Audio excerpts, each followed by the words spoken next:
Pemerintahan baru harus menghentikan pembangunan ibu kota Nusantara karena bisa jadi kota hantu di masa depan.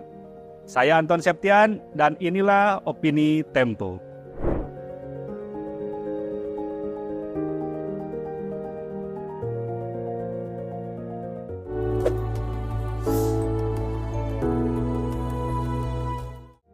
Mundurnya Bambang Susantono dan Doni Rahayu dari posisi kepala dan wakil kepala otorita ibu kota Nusantara membuka tabir kisruhnya pembangunan ibu kota negara. Kibang-kibut yang belakangan terungkap membuktikan buruknya perencanaan dan proses pembangunan kawasan itu. Tempo sejak awal menolak IKN karena gunungan persoalan yang melatarinya. Yang mendasar, partisipasi publik dalam kebijakan pemindahan ibu kota tersebut sangat minim. Sejak digaungkan Presiden Joko Widodo pada 2019, kajian pemerintah atas rencana tersebut tak pernah dibuka secara luas. Pemerintah juga tak memberi penjelasan memadai kenapa Penajam Pasir Utara di Kalimantan Timur yang dipilih sebagai ibu kota baru kecuali karena letaknya di tengah-tengah peta Indonesia. Ketidaklayakan proyek bisa dilihat misalnya dari aspek geologi lokasinya. Nun di bawah permukaan tanah calon ibu kota mengendap batu bara yang menyebabkan lokasi ini bakal kesulitan mendapat pasokan air tanah selain sebagian wilayahnya mudah terbakar. Tahun lalu, sejumlah tambang batu bara ilegal di sekitar IKN terpantau oleh Badan Meteorologi, Klimatologi, dan Geofisika merupakan titik panas. Sebagian wilayah di dalam kawasan IKN juga berpotensi menyemburkan gas dangkal. Pembentukan undang-undang yang menjadi payung pembangunan IKN pun berlangsung kilat dan tertutup.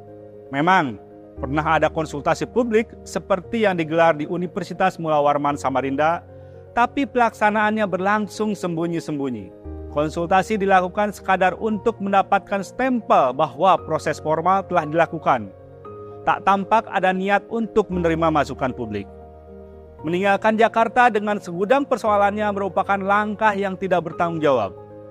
Alih-alih mencari solusi atas sejumlah masalah Jakarta, seperti kemacetan dan banjir, Jokowi mencari ibu kota baru semata untuk meninggalkan legasi di akhir pemerintahannya. Pembangunan dilakukan dengan gerasa-gerusu. IKN misalnya, dibangun pada 2022 ketika pandemi COVID-19 belum surut.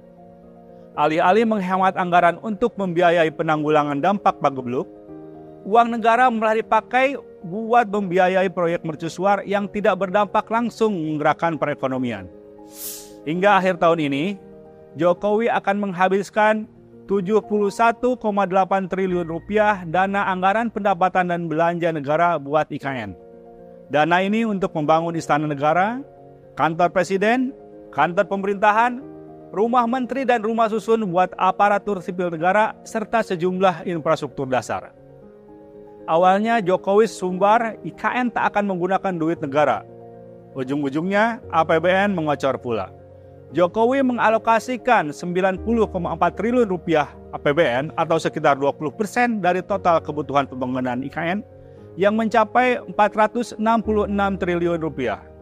Sisanya disebut-sebut akan didanai oleh investasi swasta 123,2 triliun rupiah dan kerjasama pemerintah dengan badan usaha 252,5 triliun rupiah. Nyatanya dana swasta seret. Meski Jokowi sudah menggelar karpet merah, investasi asing tak kunjung datang. Kalaupun ada yang tertarik, itu juga baru dalam bentuk komitmen. Walhasil 2 bulan menjelang 17 Agustus 2024, IKN masih centang perenang. Semula, Jokowi menargetkan upacara kemerdekaan pada tahun ini dilaksanakan di ibu kota negara yang baru. Untuk menyelamatkan muka karena banyaknya fasilitas yang belum kelar dan mungkin baru segelintir pegawai pemerintah pindah ke sana, upacara kemerdekaan akan dilangsungkan secara hibrida di IKN dan di Jakarta. Berbagai kekecauan tersebut merupakan buah buruknya manajemen proyek ini, dari perencanaan hingga pengawasannya.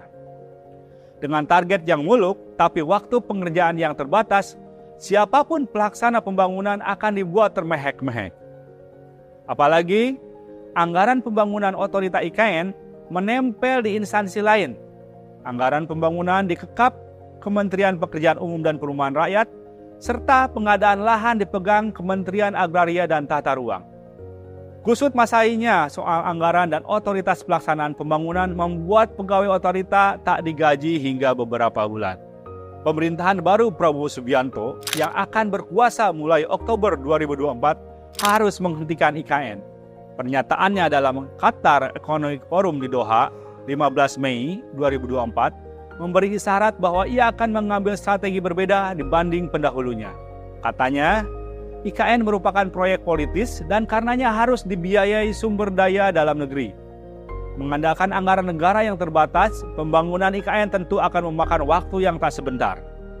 Kekuasaan Jokowi sudah hampir selesai. Tak semestinya Prabowo membawa kekacauan kebijakan Jokowi ke era pemerintahannya. Simak opini dan liputan selengkapnya hanya di majalah.tempo.co.